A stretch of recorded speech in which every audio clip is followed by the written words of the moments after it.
молимся, чтобы Господь сохранил. Против коронавируса? Не коронавируса, а вообще молитва, она всегда помогает.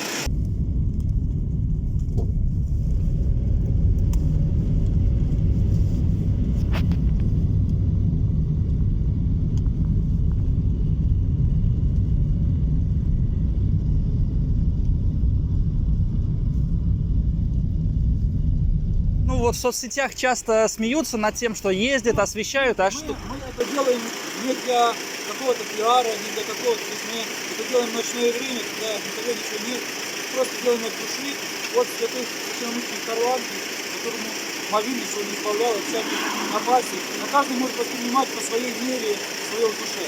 Мы это делаем от сердца, ради не себя, не ради пиара, ради просто души.